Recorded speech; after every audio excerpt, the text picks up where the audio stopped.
So I said about filming this video quite a while ago now, and I've been putting it off because I didn't know whether I should film it, or even if I'm going to post it, I don't know. Basically explaining everything about, like, my timeline basically. So when I first started to have an eating disorder and how it's taken over my life for 3 years really. So I feel like I've talked a lot about struggles that I have on this channel, but never were they kind of originated from, and how everything's kind of come to the point that I'm at now. So I spent a little while writing down everything. Yeah, it's long. So this could be quite a long video, but I kind of wanted to, if I'm gonna share it, then the reason is that the whole reason that I've started this YouTube is to document my own recovery, and that hopefully it's going to help other people, because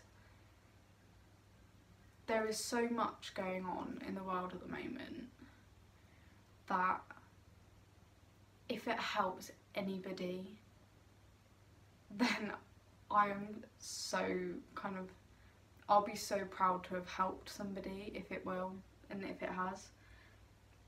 And I feel like explaining where I've kind of come from, like, it's been a long time, like over 3 years now, probably closer to 4, and throughout those 3 years, apart from the past month and a half since I started this YouTube, I just believed that I was going to have an eating disorder for the rest of my life, that I was going to be a walking ED basically, which really scared me, but I just didn't see a way out, because to me recovery was unthinkable. Like, it just, because for so long I'd been so used to living a certain way, recovering wasn't something that I thought about. Well, I thought about it a lot, about wanting to do it, but never allowing myself to do it. And I'd look at other people recovering and think, oh, they're living such amazing lives. But I'd never think of myself as having the capacity to do it. Let me just sort my necklace out. So I'm gonna stop rambling now. So yeah, basically about 3 or 4 years ago. Also, I'm gonna put a little like disclaimer or something. If you think that watching this could trigger you in some way, please don't watch it, because don't put yourself in the position to be triggered. And I'm not going to include any photos or anything in this. I thought about it, but I'm not going to, because you don't need to look a certain way to have an eating disorder. It doesn't discriminate, and it's not gonna, you can't, like, eating disorders do not have a look, they do not have a size, like, yeah. So I'm not including photos for that reason. I also don't think it's beneficial for me to look back on those photos, because I've done that part of my life. I'm not there anymore, so I don't need to see them. So that's why I'm not including photos. Also because I think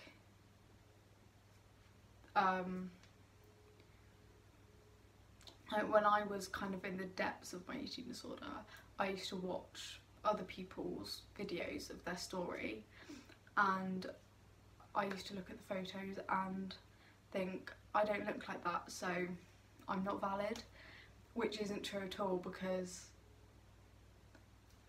as I've just said, eating disorders don't have a size, which is another reason why I'm not going to include them. So anyway, I'm going to stop rambling now because that's already like 5 minutes. Yeah, so about 4 years ago, I was very overweight for my age. I was, how old was I? 12? Because that's just how I was. I was brought up enjoying food and trying loads of different things, and it wasn't like, I didn't give it a second thought to come home and have some chocolate or an ice cream or something like that. Like, I was 12, like, it didn't matter to me. And so yeah, so I was quite overweight for my age, and my mum has arthritis, and she's had hip replacements and knee replacements, so I can't remember quite which one it was. Anyway, before she had these operations, she decided she was going to start getting a bit fitter, a bit healthier. So she started going to Zumba, and she loves it. She was like really good at it. So I went along with her, partly for fun, and then I thought, you know, help me as well, kind of thing. So yeah, so I started going to Zumba with Mum, and then because Mum was making kind of healthier choices, like our whole family kind of did as well. So it was like it was kind of a not group thing, but the healthier choices were an option there, I guess. And then, so Lent, about 3 or 4 years ago, I decided to give up gluten. My dad had gone gluten-free previously, and so I decided to give up gluten for Lent. I think partly because everyone was giving up chocolate or sugar and I wanted to do something different, but also because cutting gluten out of my diet, although there's gluten-free options, it meant that carbs were off the table a little bit, like in terms of bread and like normal biscuits and stuff like that. So I gave up gluten for Lent, and then after Lent I felt better for doing it, so I went gluten-free. And I was gluten-free probably up until about September last year, which will make sense in a minute. Yeah, so I was still going to Zumba with Mum, so I think I did Zumba for about 3 years. I haven't gone in ages, but anyway. So yeah, so I was still going to Zumba, and then I started going running every now and again as well. I hated running, like, it was a nightmare. I didn't enjoy doing it. It was very much that I had to push myself to go running because I didn't like it, but I was becoming overly aware with my weight, basically. So yeah, and then from that I started cutting out kind of unnecessary sugars, so I wouldn't have like desserts at home, or if I did I'd have some fruit. Christmas came around, I didn't really have any of the chocolates. Yeah, I didn't have an advent calendar. I haven't had an advent calendar for about 3 years, because I didn't want the chocolate. I think either a year ago or 2 years ago, Mum bought one of the fill your own advent calendar things, and I had a grape. Mum put a grape in there every morning, because I didn't want the chocolate. So it's really sad to say that now, but that's how I was. And I became very set on having, I keep looking down by the way because this is where my notes are. I became quite set on having the like perfect diet and not having many, I didn't have sweets, I didn't have chocolate. It was lots of health kind of foods, so like yogurt and fruit, and probably I had granola in the mornings. We'd have like salads for dinner and stuff. Obviously it wasn't just salads for dinner because I have a family who had other meals. And like I didn't think about it at the time because at the time I didn't know what an eating disorder was. But kind of looking back on it, it kind of falls under being orthorexic and that kind of obsession with fitness and a perfect diet, with quotations around perfect because there isn't a perfect diet.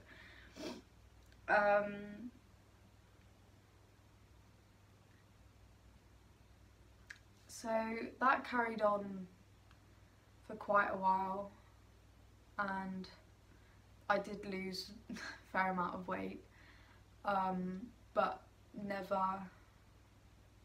I was never what I thought as being thin. I think I was at my healthy weight, the weight that my body wanted to be at and it was comfortable at. And so that carried on for quite a while.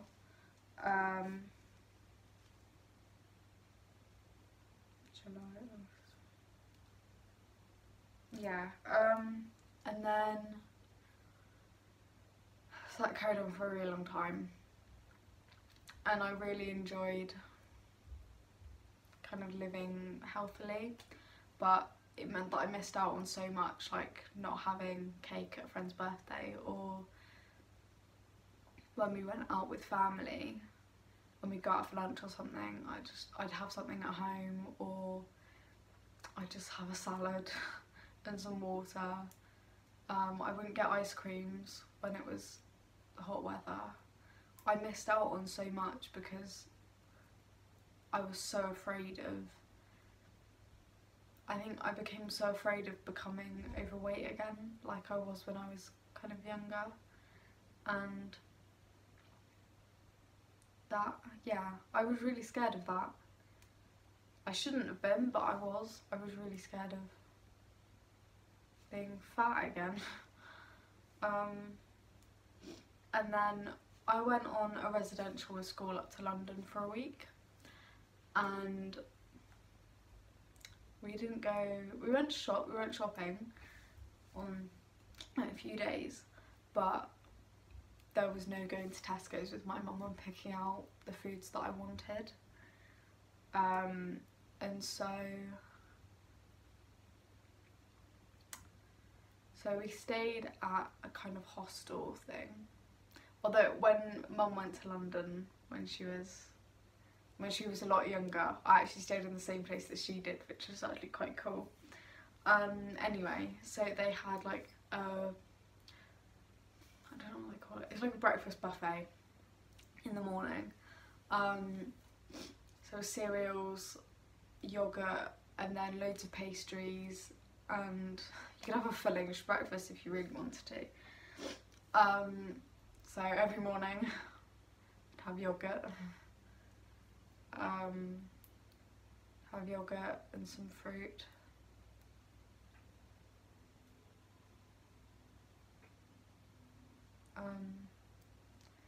And then they had packed lunches for us every day. And before we'd gone on the trip, they kind of had an allergies. In all the forms you had to do, there was an allergies part. And I didn't put down that I was gluten-free because it's not an intolerance to it, it's a choice. It was a choice. So I didn't put that down, which meant that I had to have sandwiches with normal white bread for lunch. and that really scared me.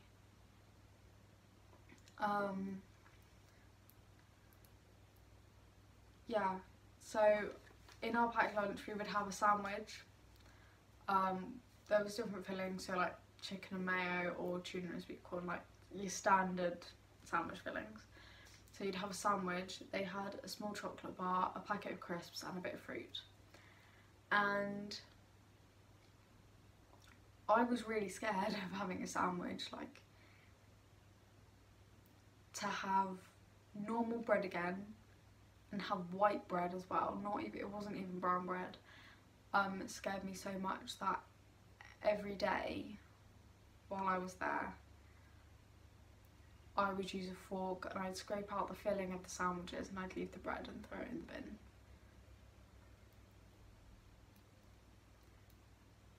Yeah.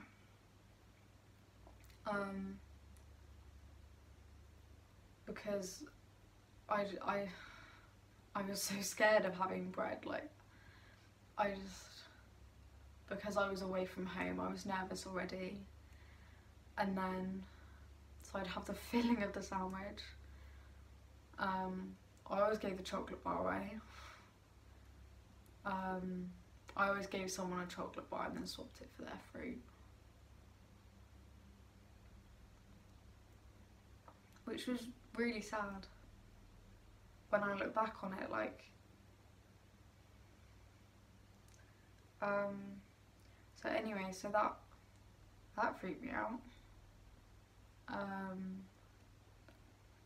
And then in the evenings we'd been told what restaurants we were going to previously, so we had dinner options, and I picked salads wherever I could.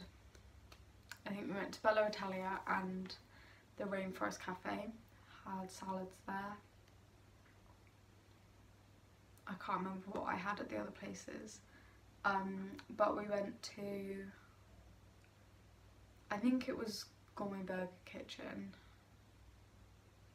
or no, it was Byron Burgers. Yeah, we went to Byron Burgers, and on the bus on the way up, one of the teachers come and asked me, do you want a gluten-free bun for your burger? And I said yes, because we'd written down that I was gluten-free by choice on the forms but not intolerant, so they weren't that bothered about it. And I got given a normal burger bun, and that really annoyed me. It made me feel really bad for the evening. And I didn't eat the bun. I'd had a chicken burger, so I ate the chicken and the lettuce out of the inside. It's really sad when you think back to it.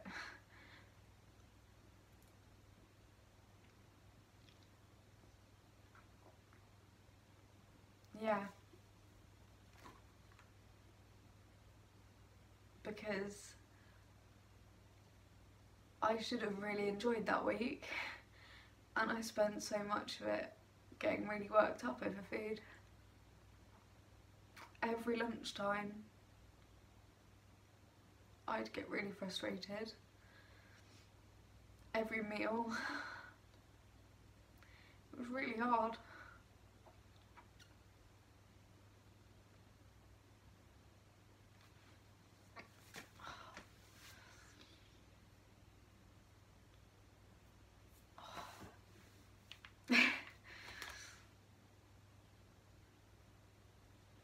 Yeah.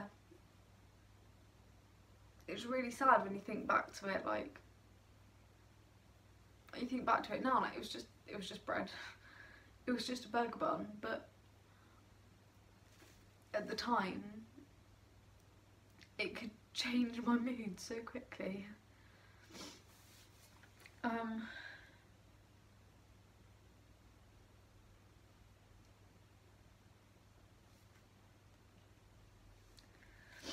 So yeah, so I came back from that week, and even though I hadn't eaten the bread from the sandwiches, I hadn't eaten the burger buns,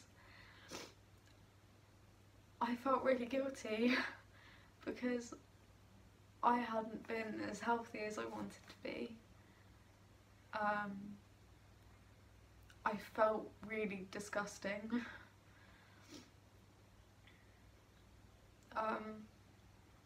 So I remember going back home, and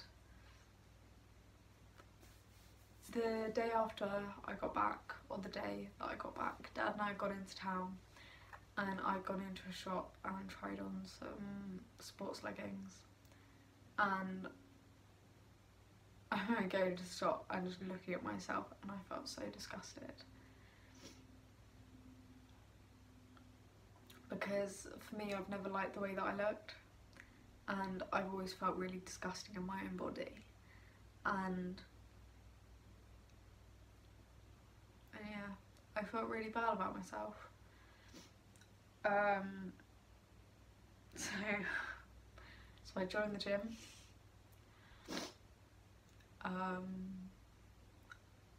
I can't remember if I was doing Zumba still at this point. I might have been, I can't remember. So I joined the gym. I could only go 3 days a week because of my age and the gym that I went to.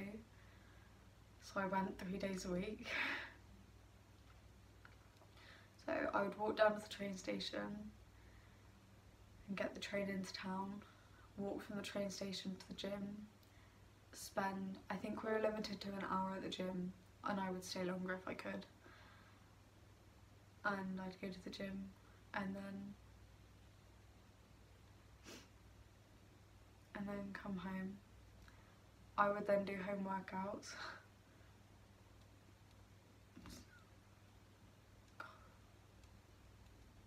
And I think I was pushing myself a lot. I was going to the gym, and then I'd be going on walks as well, and then staying up in the evenings and doing workouts and as many crunches as I could fit in.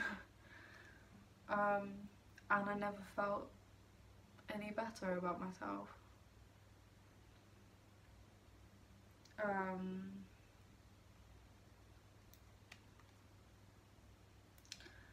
And then that was in the summer, and then school started, and I stopped taking lunch to school, like a proper lunch. I would take a bag of grapes or some carrots, or nothing carbohydrates. I tried to cut that food group out completely where I could. I'd have some, but nothing unhealthy.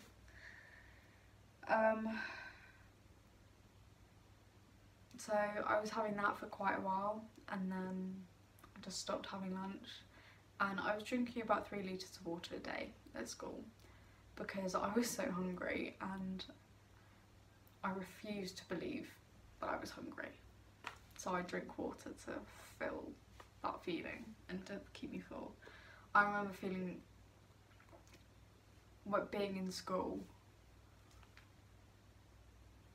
any time that my stomach grumbled, I would hate it, because it was, to me, it was a reminder that I was hungry, and I didn't want to hear that.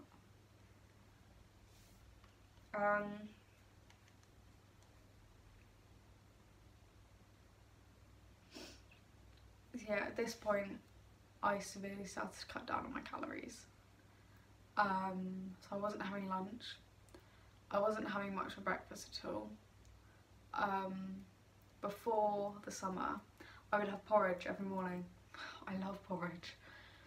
I would have porridge with either sugar and some fruit on the top, or I would have a teaspoon of this of chocolate spread, basically, and that was like the one bit of chocolate that I allowed myself was on porridge. I loved it. Porridge is my biggest fear food, but I love it so much, and I had it every morning without fail. And I stopped having that.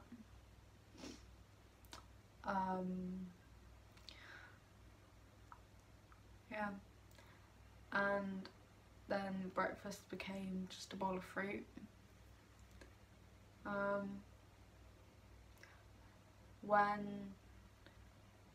When I started really cutting back, I'd have a rice cake for breakfast. You look back on it now and you're like, what were you doing? But in the moment, you're so consumed by your ED that nothing else matters to you. You don't care that rice cakes are so bland and tasteless. Because if anyone told you differently, you'd have arguments against them saying that they had flavour and they were nice.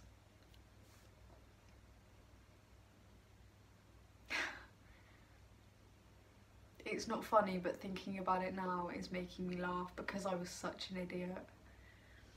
But I'm not there now, so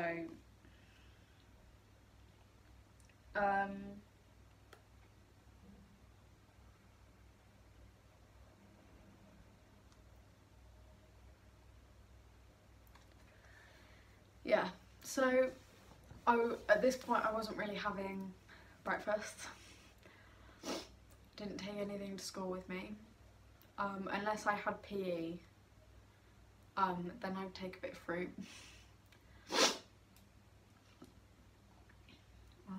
Because I really struggled to get through the day. No surprise there. And yeah, and then after school I'd come home, drink more water, and I'd have a bit of fruit. You can kind of see that there's a theme of fruit going through this, because that's what I saw as being safe. So I ate a lot of it. I love fruit, don't get me wrong, but I love it so much now. But back then, that was one of the only foods that I felt comfortable with. So I wasn't having much after school either. And I think, yeah, Mum worked in the evenings. She works down at the pub. So Mum worked in the evenings, which meant that I kind of had freedom over what I had for dinner. Which was fine at first because I was having chicken salads, or I'd have pasta or something like that. Because then I'd make it for my brother and my dad as well. There was no issue there. And then I felt really uncomfortable with having that much for dinner.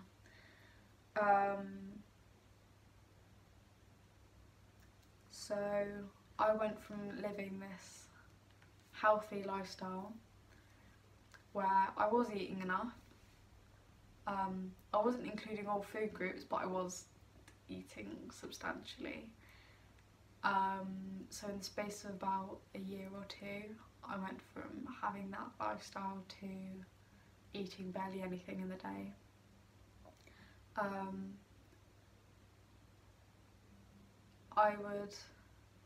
I would shut myself up in my room after school and do revision. How I was doing revision, I don't know, because my brain would have had no energy. I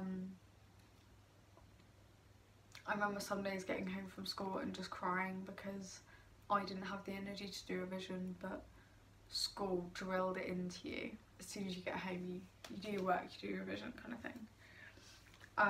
So I'd shut myself up in my room, and then when it was dinner time, I was having a cup of soups for dinner. I would have a cup of soup and a rice cake. Which is a disgusting combination, to be quite honest, because you can't really dip a rice cake in a cup of soup, it just doesn't work. But yeah, that's what I was having.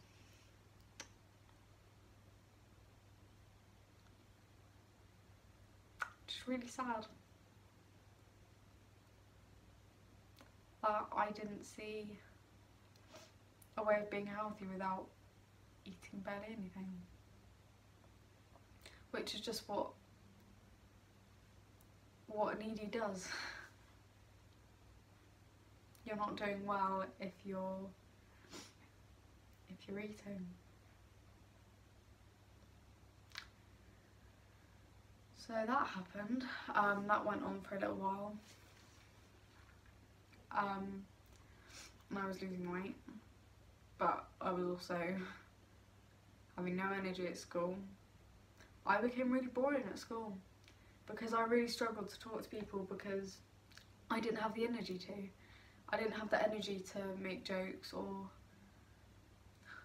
it was really hard to laugh because I didn't have the energy. And I really struggled to get through school. I'd almost fall asleep in so many classes and then just drink water to get me through. So that went on for a while, and then over the summer I went out a lot. I didn't want to stay at home. And for a few weeks I tried recovering, and then I thought that I'd gained weight, so I stopped very quickly. And in, I think it was about September or October time, Mum clocked onto it, and we had a really big conversation. We both were crying about how I felt about myself, and that I had an ED basically. And I remember when I was going to the gym in the summer, and I remember going to Tesco's and Mum was like, is there anything you want? I was like, no. And Mum said, what are you eating? I said, not that much because I don't want to.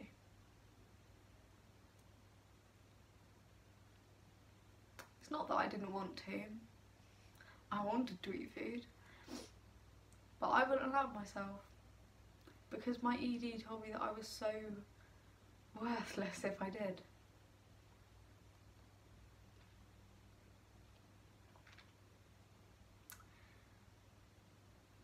And then wondered why I went to the gym. I had no energy.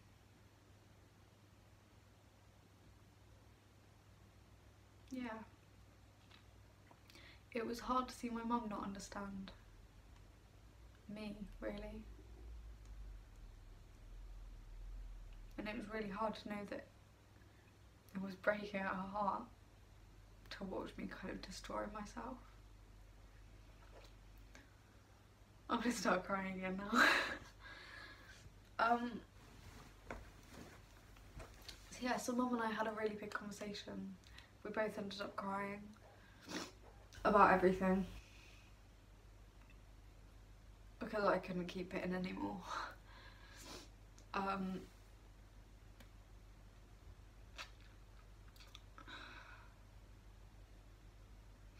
So we both got really emotional, and Mum said, do you mind if I ask for help? And I knew that I meant going to CAMS because I knew that's what happened. But I said okay, because I was so low that I knew I needed help. And I hadn't wanted to admit it. And it took for Mum to ask me, can I get help for you? For me to realise what was really going on. It only took about a week or two, and we'd gotten to, I can't remember what we did first. I think I went to the doctors first.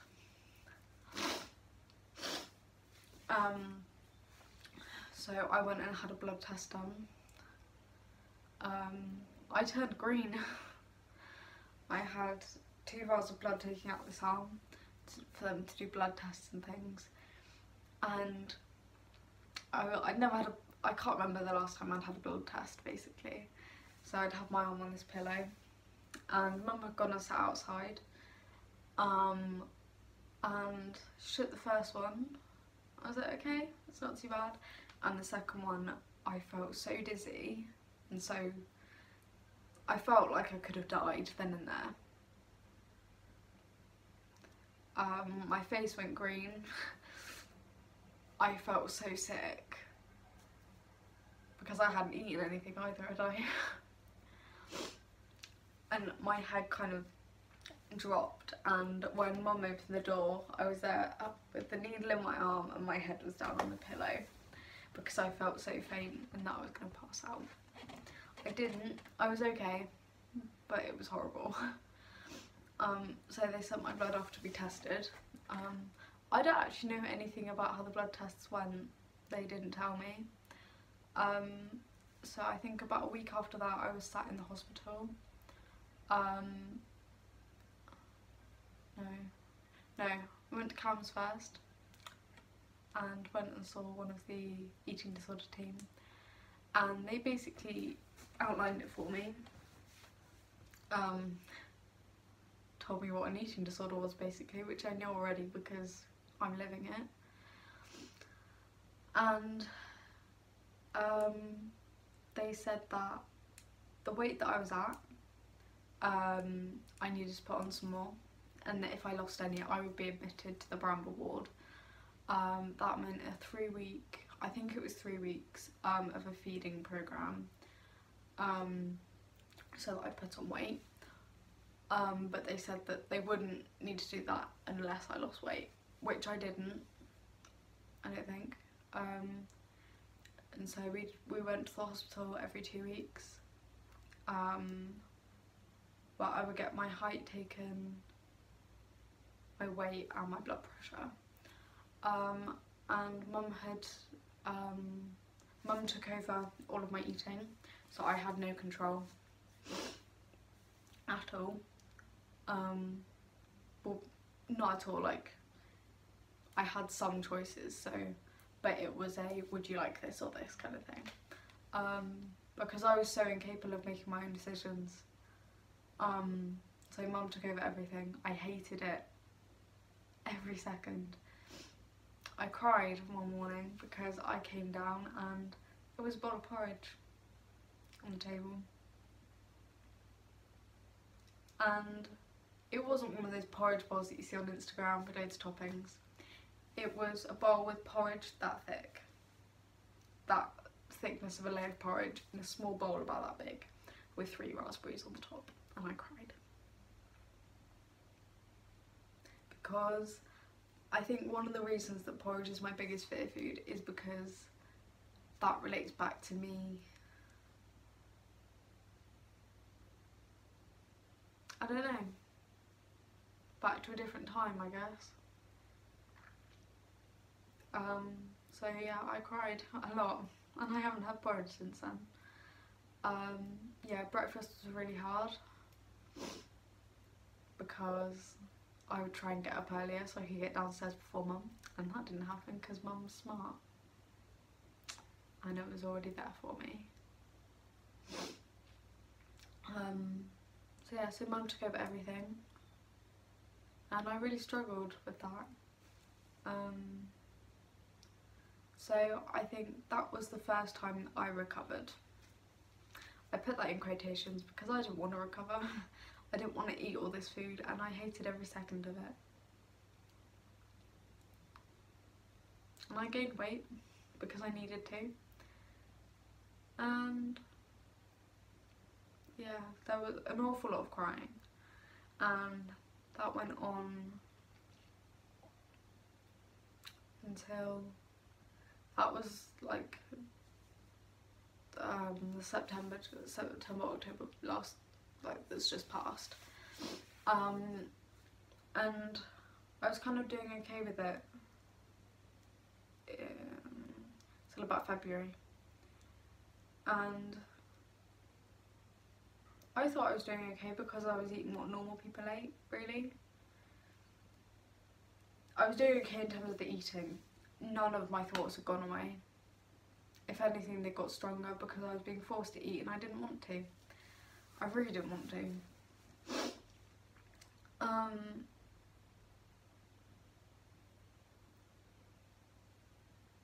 Yeah, and then Mum kind of turned around and said, you need to eat more. Because I didn't realise at the time, but when you're in eating disorder recovery, you need more food than everyone else. You can't eat like a normal person. Because you're not a normal person. Because you haven't let your body have so many things, and you need to give it what it needs. And yeah, I didn't realise that I needed more food. I thought that because I was eating like a normal person, I was cured. I was fine, I was recovered. Because I didn't see a way out in terms of my brain, and I just thought I'm gonna think like this forever. It still scares me now because it hasn't changed an awful lot, and it scares me that I will never get out of it. And then coronavirus happened, and so when Mum and I had that conversation, I remember Mum saying, I really hope that we get locked down so you can stay at home. And yeah, and then we got put on lockdown. And I was kind of allowed to make a few of my own choices again. So I was doing really well. Like, I was having breakfast, I was having snacks, I was doing what I was meant to.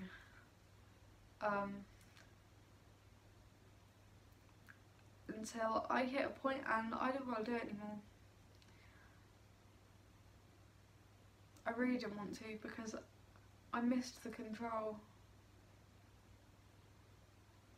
None of my thoughts had gone away. And it was a battle every single day.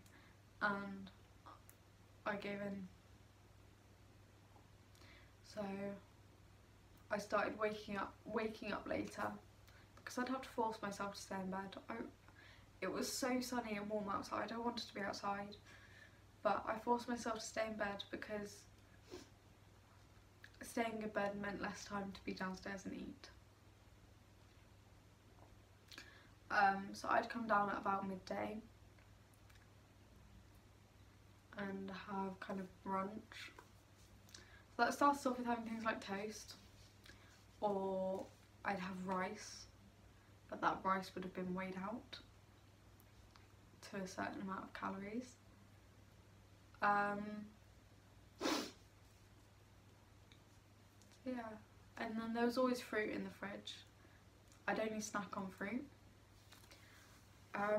So I started restricting again.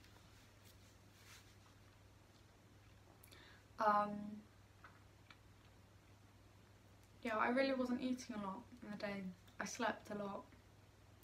I slept a lot and lied on my bed and watched YouTube because I didn't have energy for anything else.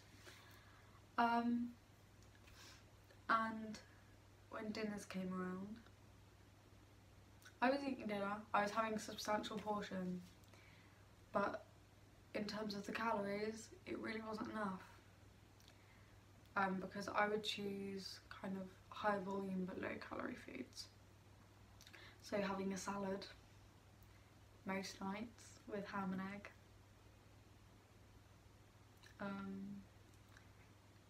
What else did I have?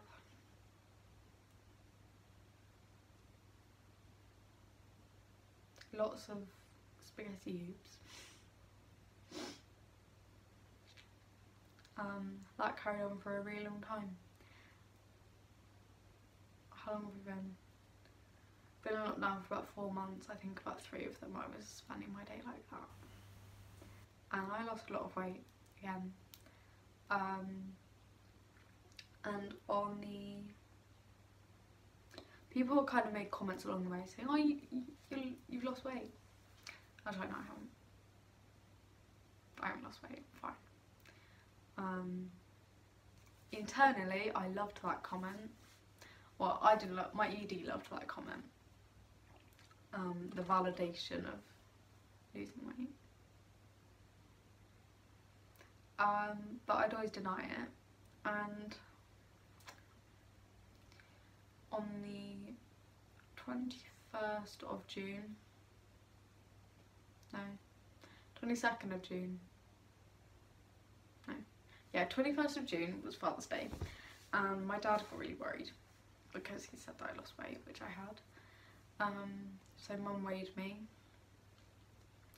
I'm not gonna use numbers because, again, I don't want anyone to use my numbers as anything, because it wasn't about the numbers. It was to me, but it's not about the numbers. So I had lost a lot of weight, more than I'd realised. And Mum said that realistically I should have been taken to hospital that day, because when we'd gone to CAMS the first time, they'd given us a number and said if you get below that you'll be admitted, and I was well below that number.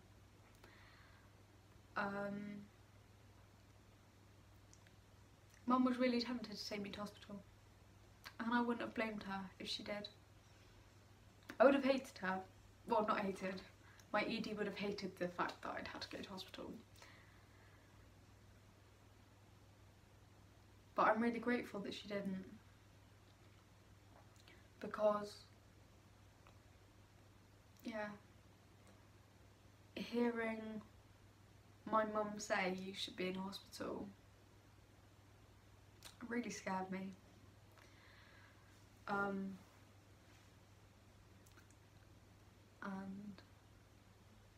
And I cried a lot that morning, and Mum said, I don't know how you're still alive.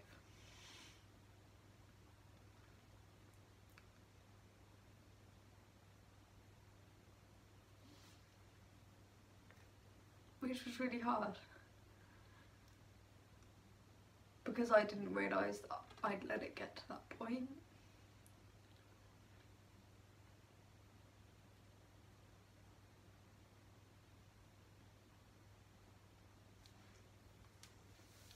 Yeah, I didn't realise how bad I had gotten, because my ED told me that was fine and that I was okay. I never thought that I'd go into hospital. I'm lucky that I didn't have to. I should have, but I didn't. I told myself every day, you're fine. You're not that bad. You're not that sick. God, I was wrong. I'd never sleep at night. I'd be so scared that I wouldn't wake up in the morning. Yeah. Oh. Yeah, so Mum saying that really scared me. I cried a lot. And apologised a lot as well. And the one thing that Mum kept saying, it's not your fault. Because it's not your choice to have an ED. No one would choose to live like that.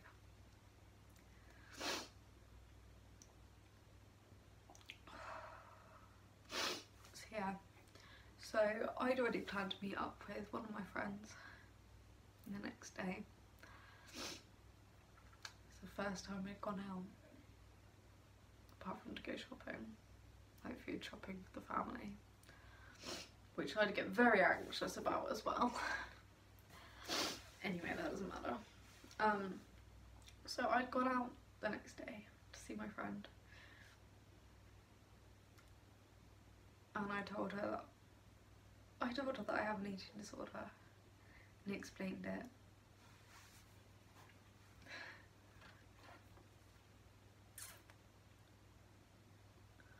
It was hard, but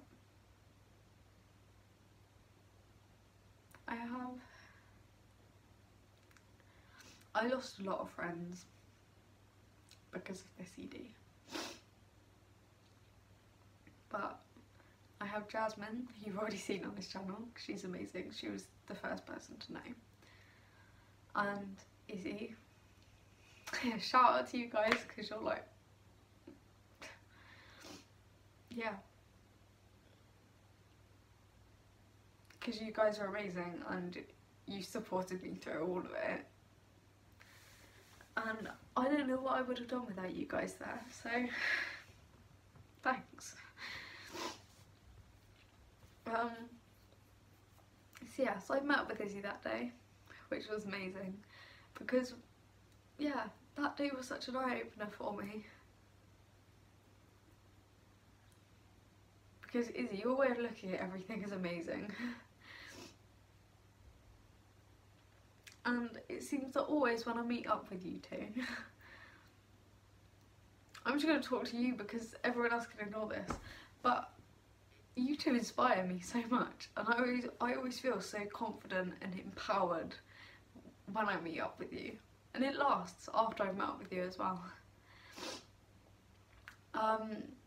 So Mum would pick me up after I'd seen Izzy, and I was in like the best mood ever. Probably because I'd had breakfast that morning, and Mum and I had already planned that we were going to go to Waitrose to get food for me. When she mentioned it, I was really anxious, but when Mum picked me up, I was really excited to go to Waitrose, because Mum and I had a conversation when I was going round, and I was going to commit to recovery, and I wanted to recover. Last time, I talk about the first round and the second round. So the first time was when Mum controlled everything. I didn't want to recover. I didn't see the point because I didn't think I was that bad. And then the second time came, and that was when all of this YouTube started, because I decided that, do you know what, I'm worthy of recovery. I am sick enough. But you don't have to be sick enough to recover. You don't have to be a certain size to recover either, or have a certain... And eating disorders don't have a look. And you're worthy of recovery, or whatever stage you're at. Whether you've had one for years, or months, or weeks, or... One of the things I've got written up in my room is you are worthy of a life worth living. So we went to Waitrose that day, and I told Mum that I was going to commit to recovery. I accepted the fact that I was going to have to gain weight, because that's just what was going to have to happen. And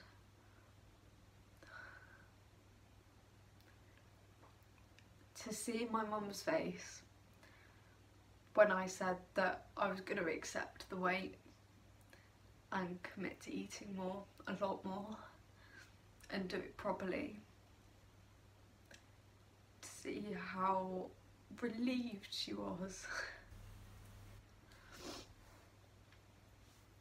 Because although you don't get a choice in having an eating disorder, you still feel bad.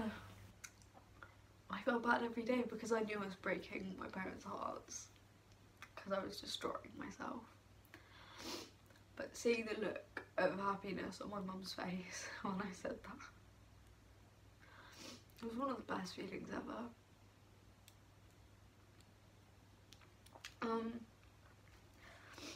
So yeah. So throughout a lot of the last few months, I found Elzani on Instagram, on YouTube, and watched a lot of her videos. And she inspired me a lot. And she still does. If I'm having a bad day, or a really hard day, I'll watch her videos. Because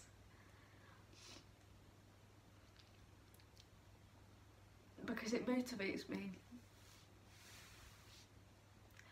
And I think it's the people that you surround yourself with that make it possible. So yeah, so we went on Waitrose, picked up an awful lot of food and I started my recovery.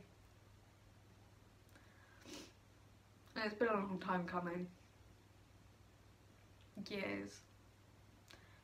And I've wasted so much time.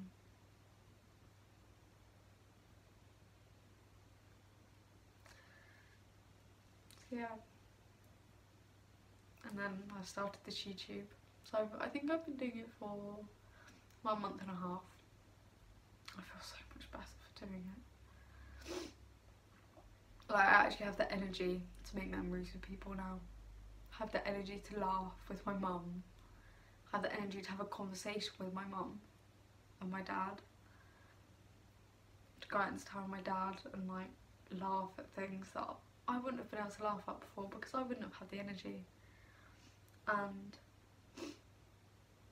to go to bed and not be scared that I'm not going to wake up the next morning is a really good feeling. Because although I really struggle most days, it is so worth it. Like, so worth it. Because you think about recovery a lot, especially when you're restricting as much as I did, or you don't even have to be restricting a lot.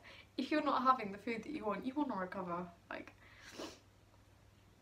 I thought about it a lot, but thought that I wasn't sick enough or that I didn't deserve it. But I do. Everyone does. You're worthy of a life worth living, and you are enough. So yeah, that's where I'm at really. And I will continue doing this YouTube because I enjoy doing it and I want to help people if I can.